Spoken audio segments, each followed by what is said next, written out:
বিসমিল্লাহির রহমানির রাহিম। পড়ছি আমাদের প্রিয় নবী হযরত মুহাম্মদ সাল্লাল্লাহু আলাইহি সাল্লামের জীবন কাহিনী কিছু অংশ একটি বই থেকে পড়ছি। কিছু ভুল হয়ে গেলে আমাকে মাফ করবেন। ভুল হতেই পারে, কারণ আমি একজন মানুষ ব্যতীত ভুল হতে পারে। আমাকে ক্ষমার চোখে দেখবেন সবাই। পড়ছি চাচার স্নেহদরে। খুব বেশি দিন মায়ের আদর সোহাগ জুটল না নবীজির কপালে। 6 বছর বয়সে মা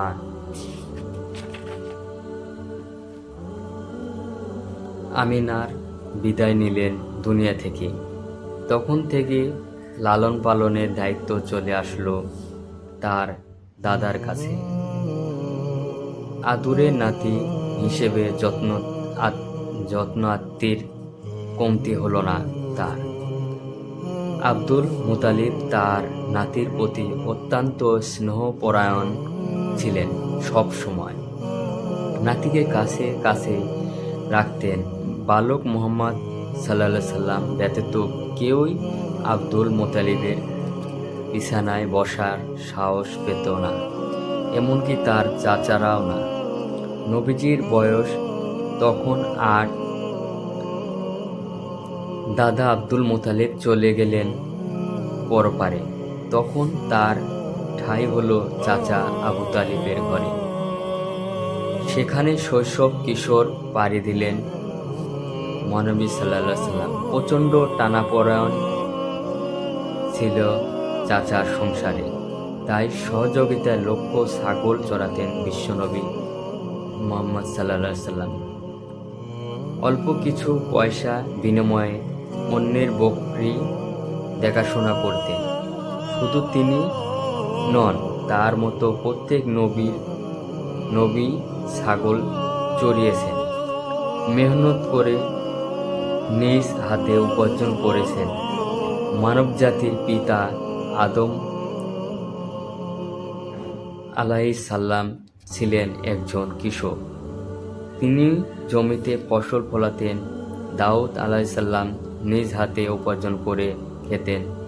ইদ্রিস আলাইহিস সালাম তিনি ছিলেন প্রথম ব্যক্তি যিনি সেলাইযুক্ত পোশাক তৈরি করেন।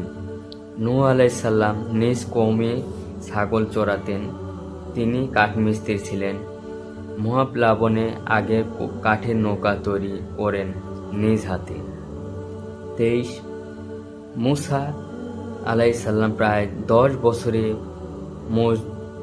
মজদুরি করেন শুআয়ব আলাইহিস সালামের ঘরে।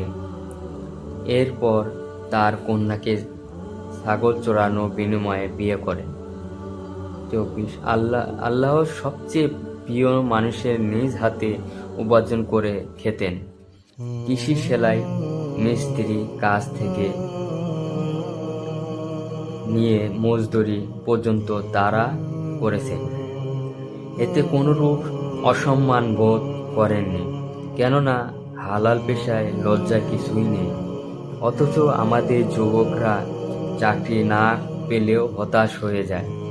বসে গোলামি করতে না পারলে নিজের জীবনকে ব্যর্থ মনে করে।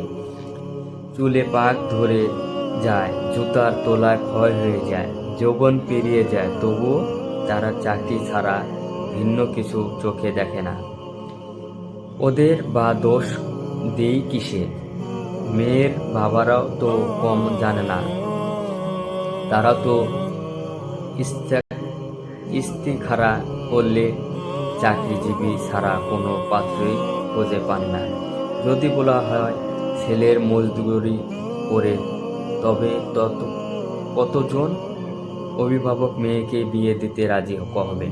অথচ নবী মুসা আলাইহিস সালাম এই মজদুরি সত্যি বিয়ে করছিলেন আরেক নবীর মেয়েকে। চাকরি ভাইবার পোষণে যৌবনের কে কয়লা করেছে লাখো যুবক, আর ওদিকে গোপনে গুনাহ আসন গেড়ে বসেছে তাদের মন মস্তিষ্কে।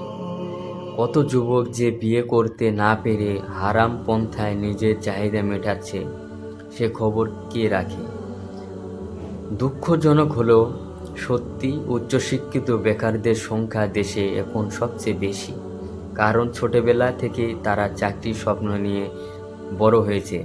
ভিন্ন পেশায় গেলে নাকি তাদের প্রেস্টিজ কমে যায়।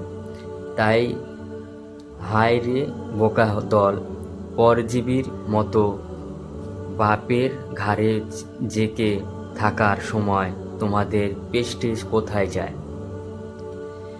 যে পরিমাণ গ্র্যাজুয়েট প্রোডাকশন হচ্ছে দিন দিন, সে পরিমাণ চাকরি নেই দেশে। তাহলে এত গোয়াত্তিমি কিসের?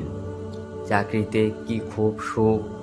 হ্যাঁ, মাস শেষে গুণে শুনে স্যালারি পাওয়া যায়, কিন্তু এর পেছনে কি পরিমাণ মানসিক যন্ত্রণার সইতে হয় তার হিসাব কে রাখে? ফ্যামিলির দায়িত্ব পালন করা ফুরসত মেলে না, সন্তান প্রসবের সময় স্ত্রীর পাশে থাকা যায় না, অনেকে তো মায়ের জানাজায় শরিক হওয়ার সুযোগও মেলে না, তবুও চাই একটা চাকরি। কর্পোরেট জব কি